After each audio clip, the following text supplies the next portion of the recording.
meus amados irmãos, apacentar e todos aqueles que estão assistindo agora. Hoje é terça-feira, culto doméstico. Eu quero orar por ti, pedir a bênção do Senhor para a tua vida, que você possa louvar muito e aprender e receber uma palavra de Deus. Senhor, eu te glorifico pela oportunidade de estarmos aqui, mais uma terça-feira. Profetizo, ó Pai, que ela seja uma das últimas, para que possamos estar todos juntos na igreja, mas seja feita conforme a tua vontade, não a nossa. Abençoe meus irmãos e que possamos aprender, louvar, receber de ti. Em nome de Jesus. Amém e amém. Queridos, fique com a palavra, fique com o louvor. Não esqueça de estar dizimando na obra do Senhor, estar ofertando. Faça sua oferta, tá? Vai ficar nos rodapés aí. E que o Senhor, as nossas contas, claro, que o Senhor te abençoe muito, tá? Fica na bênção. Amanhã, quarta-feira, eu estarei pregando e Deus vai ter uma palavra muito linda no nosso culto doméstico de amanhã, tá? Deus te abençoe.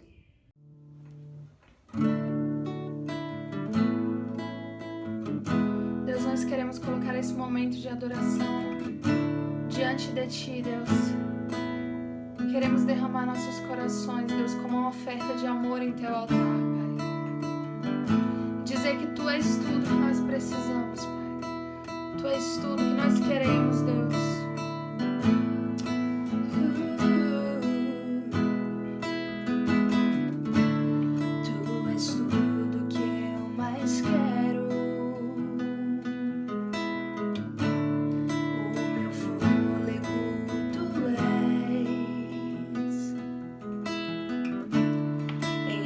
Braços é o meu lugar, estou aqui,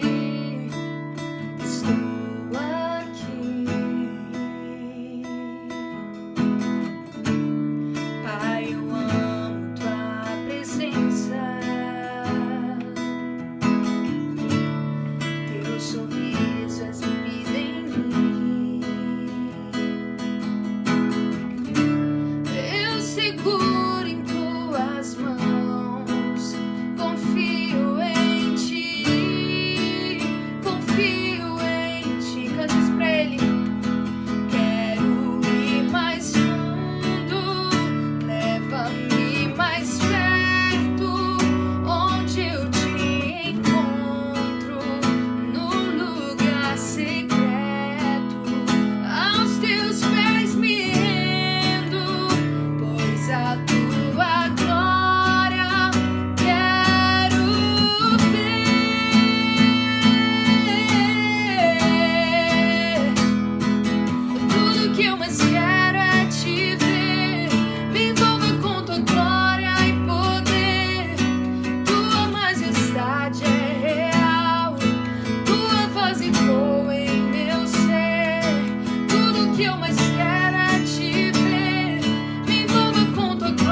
Leva-me mais perto, onde eu te encontro, no lugar secreto,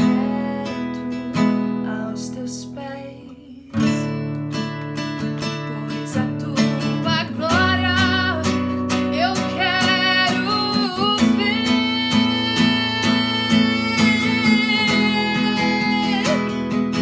Tudo que eu mais quero é te ver.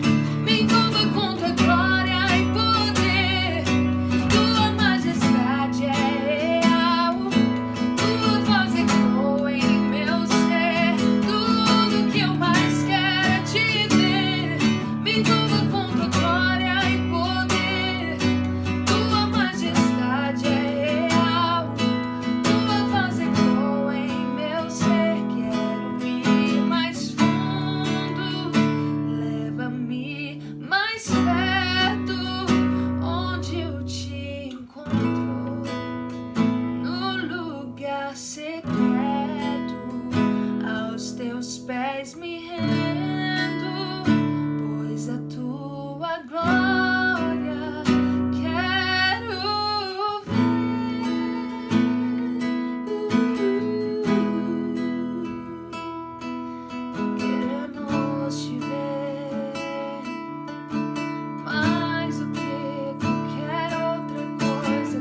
esse amor tão profundo, tão inexplicável. Eu não sei pelo que você já passou, mas nós estamos falando, cantando sobre um Deus. Esse é o Deus que nós cremos, aquele que nos formou desde o nosso nascimento, aquele que conhece cada dia da nossa história e não esteve ausente em nenhum dia sequer, que nunca estará ausente. Ele é um Pai presente, Ele é um Pai que ama incondicionalmente. Você pode sentir o amor do nosso Deus aí na sua casa, na sua família, no seu coração. Você pode experimentar o abraço do Pai onde você estiver agora. Eu não sei o que já feriu a sua identidade um dia, mas eu sei que o Senhor levou sobre si as nossas feridas, as nossas dores, e sobre as pisaduras dele, pelas pisaduras dele nós fomos sarados. E Deus tem cura para nossa vida, Deus tem cura para sua vida, para o seu coração nessa noite. Deus tem cura para o seu coração, e você pode cantar por aí sobre a sua identidade. Você pode cantar por aí que você é filho amado do Pai. Você pode cantar que você recebeu um perdão. Você pode cantar por aí que você recebeu um amor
obrigada, Pai, porque nós podemos confiar em Ti. E somente em Ti nós confiamos, Pai. Tu estás no controle de nossas vidas. O Senhor sabe o que faz. E nós confiamos na Tua soberania. Em nome de Jesus. Amém. Pai do Senhor, meus irmãos, boa noite a todos. Maravilha, glória a Deus. Fico muito feliz em estar aqui e poder trazer uma palavra de Deus para alegrar o nosso coração, para nos dar, assim, alegria, fé, certeza, convicção de que Deus está no controle de todas as coisas. Amém? Eu tenho uma palavra, meu irmão, que eu tenho certeza que vai falar profundamente no seu coração nessa noite. Não tenho dúvida nenhuma disso. Sabe por quê? Porque a palavra de Deus, a Bíblia diz lá em Hebreus capítulo 4, versículo 12, a palavra de Deus ela é viva e eficaz, e ela é mais cortante do que qualquer espada de dois gumes, que ela penetra ao fundo de dividir alma e espírito, juntas e medulas, e é apta para discernir os pensamentos e intenções do coração. A palavra de Deus ela é assim, ela é como uma espada de dois gumes, meu irmão. Então, a minha certeza é que Deus vai falar ao seu coração. Mas antes de ler a palavra, eu queria te convidar a orar. Vamos orar? Vamos falar com o nosso Pai Santo? Feche os seus olhos, curva a sua cabeça, vamos falar com Deus. Santo Deus, Pai Todo-Poderoso, eu te louvo, Senhor, pela Tua graça, pela Tua misericórdia, pelo Teu amor, pela Tua unção, pelo Teu poder, por saber que Tu és o nosso Pai, o nosso Senhor, o nosso Salvador.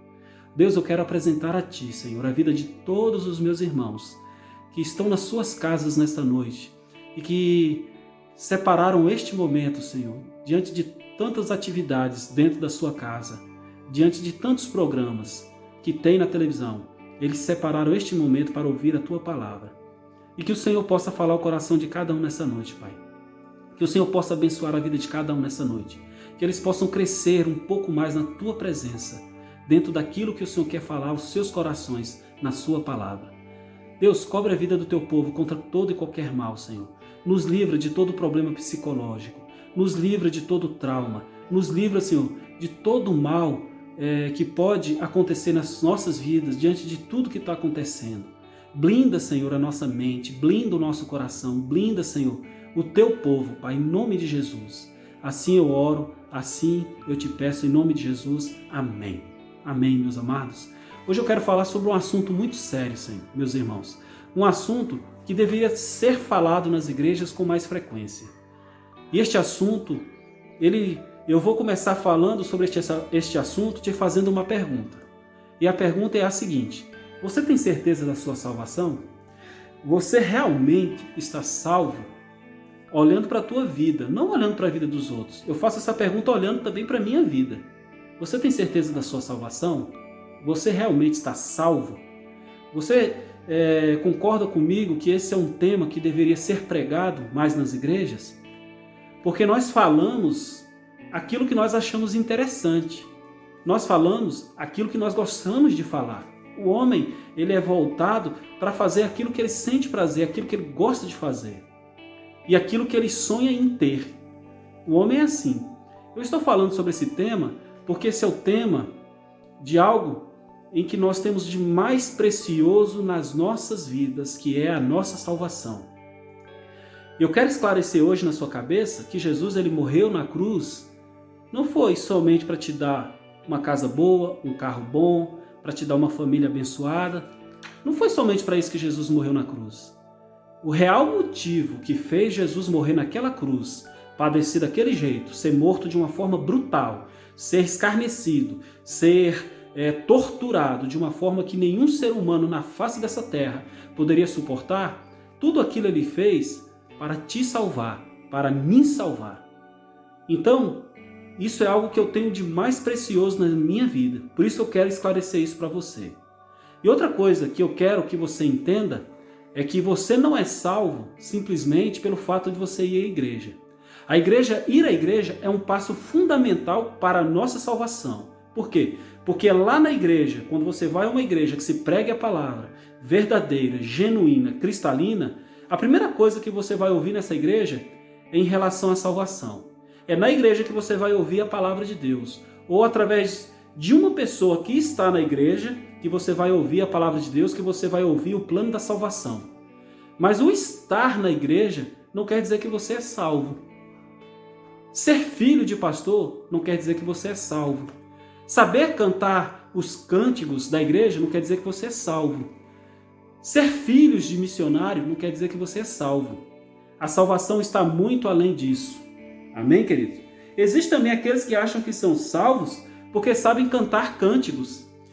Existem também aqueles que acham que são salvos porque são até fiéis, financeiramente falando. Tem aqueles que acham que são salvos por isso, porque devolvem os seus dízimos, as suas ofertas, eles são pessoas que contribuem para com a obra, eles acham que, por razão de fazer isso, eles acham que são salvos. E se esquecem daquilo que a Bíblia fala. Quando a Bíblia fala que pela graça sois salvos, mediante a fé, isso não vem de vós, é dom de Deus, não pelas obras, para que ninguém se glorie perante a Ele. Ou seja, a salvação ela não é conquistada por mérito próprio. Você não conquista a sua salvação pelos seus próprios méritos. Você precisa entender isso, em nome de Jesus. Outros se sentem quase salvos, tem aqueles que se sentem quase salvos também, pois já sabem muitos hinos, já tiveram algumas orações respondidas e etc. É muito importante entender, amados, a salvação, porém, está muito além de sentimentos. Ela é uma plena certeza da posse da vida eterna, concedida pelo Pai através do sacrifício de seu Filho na cruz. A salvação, ela está além daquilo que você pode pensar. A salvação, ela está, porém, naquela plena certeza que nós temos da posse da vida eterna, concedida pelo Pai através do sacrifício de Jesus Cristo. Isso precisa estar claro na sua vida. A salvação, ela foi conquistada por Jesus na cruz, não foi conquistada por outra pessoa, não foi conquistada de forma comum, natural. Meu irmão, foi um preço muito grande. Você precisa entender a salvação, o sacrifício de Jesus na cruz, pelo tamanho do amor que Ele tem por você. Tudo aquilo que Ele fez por você na cruz mostra o tamanho do amor que Ele tem por nós.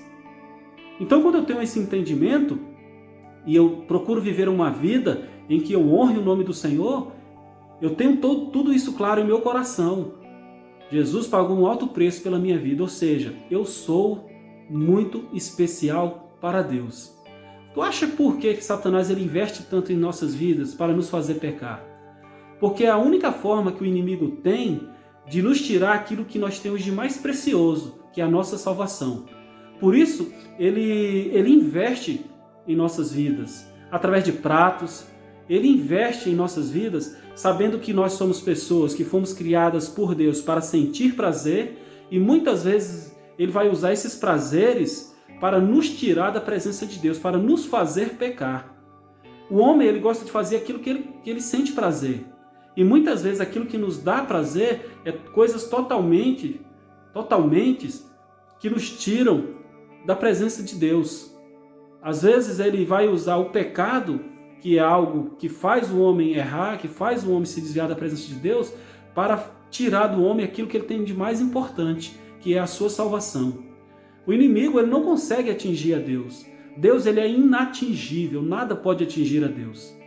Mas o inimigo sabe que ele vai causar uma tristeza muito grande no coração de Deus quando ele desvia um dos seus filhos em relação aos seus pratos, em relação ao pecado. A única forma que o inimigo usa para nos tirar da presença de Deus é exatamente isso, nos fazendo pecar, nos tentando o tempo todo. E através da tentação que ele tenta nos tirar da presença de Deus. Então, meus irmãos, a gente precisa vigiar muito, que a nossa salvação foi paga por um preço muito alto. E a gente precisa preservar ela, cultivar ela, proteger ela de todas as formas possíveis. Como eu faço isso, pastor? Vivendo uma vida santa, vivendo uma vida de acordo com os padrões da palavra de Deus, vivendo uma vida de entrega total a Deus, vivendo uma vida de renúncia ao pecado. Eu não estou dizendo, amados, que você vai conseguir viver uma vida sem errar, vamos dizer assim. A única diferença do cristão e do não cristão é que o cristão ele não tem o pecado como padrão de vida, como estilo de vida. Ele procura viver uma vida santa. Ele erra, ele peca muitas vezes por um descuido, involuntariamente, por não ter vigiado. ao contrário daquele que não serve a Deus, que tem o pecado como padrão de vida, que procura viver uma vida sem se importar com a questão de um dia estar diante de Deus em que ele vai ter que prestar contas da sua vida. Essa é a diferença entre o ímpio e entre aquele que não serve a Deus. Aquele que serve a Deus procura viver uma vida de santidade, procura viver uma vida de retidão, procura viver uma vida honrando aquele sacrifício que Jesus fez na cruz, o diferente do ímpio. Outra coisa que a gente precisa entender em relação à salvação, para você entender que realmente você é uma pessoa salva, é que para ser salvo é indispensável, queridos, isso é indispensável nas nossas vidas, o arrependimento e a conversão, segundo estabelecido lá em Atos capítulo 3, versículo 19. Sem arrependimento não há conversão, e sem conversão não há salvação. Eu não consigo entender um evangelho que é pregado nos dias contemporâneos, que não há arrependimento, que não há conversão. O evangelho genuíno, o evangelho verdadeiro, ele gera no coração da pessoa arrependimento. É a primeira coisa que o evangelho de Cristo, ele gera no coração da pessoa, arrependimento. A segunda coisa, conversão, porque o arrependimento leva a pessoa a ter uma vida convertida. E logo depois, essa pessoa tem uma vida salva, porque ela se arrependeu e porque ela se converteu. Sem essas duas coisas, não há salvação. Se você é uma pessoa que está na igreja e que não se arrepende das coisas que você faz, que não se converteu, meu irmão, você não está salvo. Você não está salvo. Isso é muito sério. Você precisa parar para refletir o seu cristianismo. O verdadeiro cristão, ele erra, mas ele se arrepende. Ele erra, mas ele procura consertar aquele erro que ele cometeu. Uma pessoa salva, ela tem essas duas coisas muito forte na sua vida. O arrependimento e a conversão. Porque sem essas duas coisas, se você não tiver, você ainda não é uma pessoa salva. Outra coisa que eu gosto de falar sobre uma pessoa salva é que uma pessoa salva, a primeira coisa que tem muito forte na vida dela, ela não teme a morte. Eu estou falando isso também, irmãos, utilizando aquilo que a gente está vivendo nos dias atuais. Porque o que eu tenho visto de crente com medo da morte, o que eu tenho visto de crente com medo de morrer não é brincadeira. Sendo que para desfrutar da salvação, a gente precisa morrer. E o verdadeiro cristão, ele não teme a morte, porque ele sabe que no dia que ele morrer, no dia que ele fechar os olhos deste mundo, ele vai se encontrar com seu mestre e vai viver uma felicidade total e absoluta do lado do teu Deus, o qual ele tanto adorou e tanto pregou neste mundo. E até porque a palavra de Deus diz que preciosa é à vista do Senhor a morte dos seus santos. O Senhor ele sente muita tristeza quando um não cristão morre, mas o Senhor se alegra muito quando um cristão morre, porque esse cristão, ele foi, como eu posso dizer, ele foi promovido. Quando nós morremos, nós somos promovidos para a eternidade do lado do nosso Deus. Meu irmão, e outra coisa que um verdadeiro cristão sonha é com a eternidade. Um cristão que não sonha com a eternidade é porque ele não é salvo. Um cristão que tem a sua vida totalmente agarrada a este mundo não é um cristão salvo. Não é. Porque um cristão verdadeiramente salvo, ele é totalmente despreendido deste mundo. A sua alegria é ele pensar que um dia ele vai se encontrar com teu Deus. A sua alegria é o entendimento claro que ele tem de que quando ele fechar os olhos dele neste mundo, ele vai abrir do lado do teu Deus. O verdadeiro cristão salvo, ele tem isso muito forte em seu coração. Ele é uma pessoa alegre, por quê? Porque ele não teme a morte. E outra coisa, ele é uma pessoa cheia de fé. E outra coisa, ele é uma pessoa que não teme o juízo de Deus. Por quê? Porque ele tem conhecimento da palavra. Romanos capítulo 8, versículo 1 diz assim: portanto, agora, nenhuma condenação há para aqueles que estão em Cristo Jesus. Meu irmão, se você está em Cristo, se você está em Jesus, se você anda de acordo com a sua palavra, se você é um cristão que não anda segundo os desejos da carne, mas anda segundo o Espírito, não há por que temer o juízo de Deus, porque a palavra de Deus, citada por mim agora, ela nos garante que não há condenação sobre nossas vidas. Não há condenação, você não será condenado, muito pelo contrário. Você foi redimido, você está salvo, você foi salvo. Você precisa entender isso na sua mente, em nome de Jesus, e parar com esse negócio de temer o juízo de Deus. Não há por que temer o juízo de Deus. O juízo de Deus é para aqueles que não servem a Deus, para aqueles que não encontraram Jesus, para aqueles que não entregaram as suas vidas para Cristo.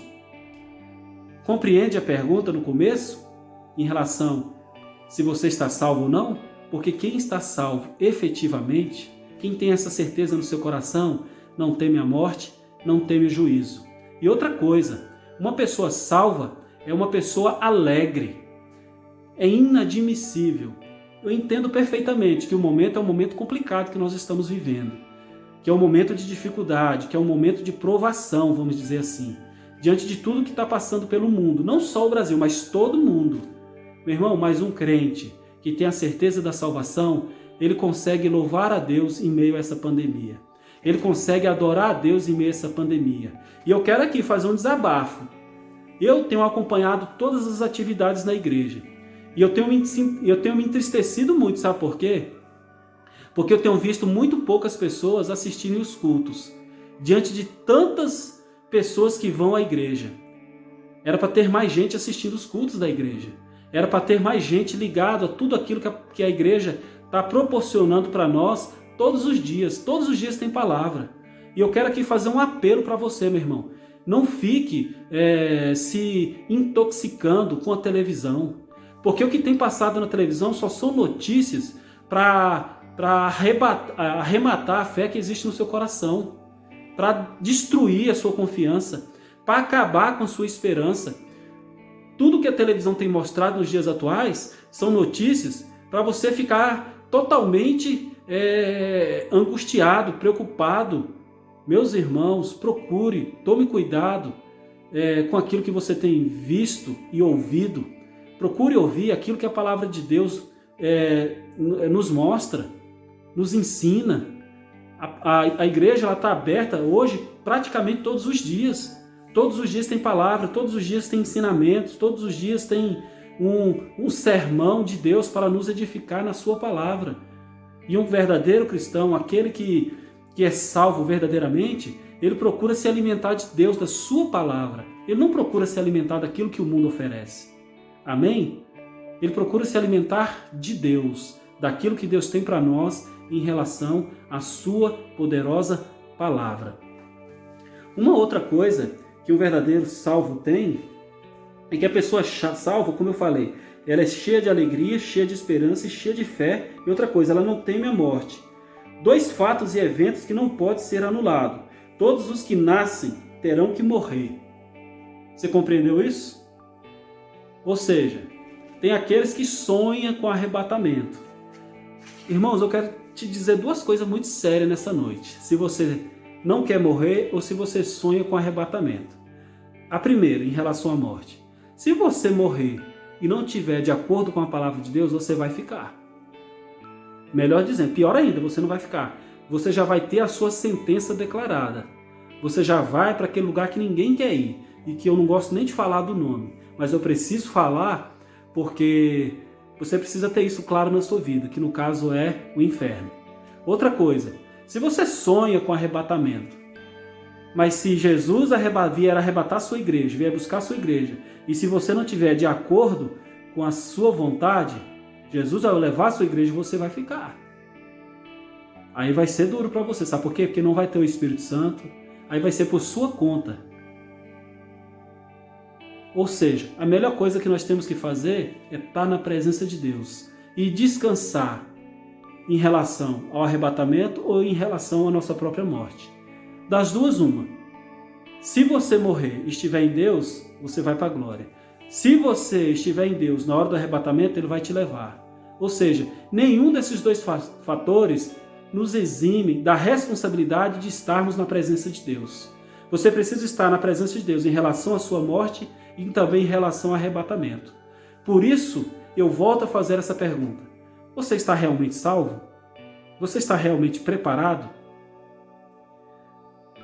É muito sério isso, irmãos. A gente não pode brincar com isso em nossas vidas. Você precisa se cuidar espiritualmente falando.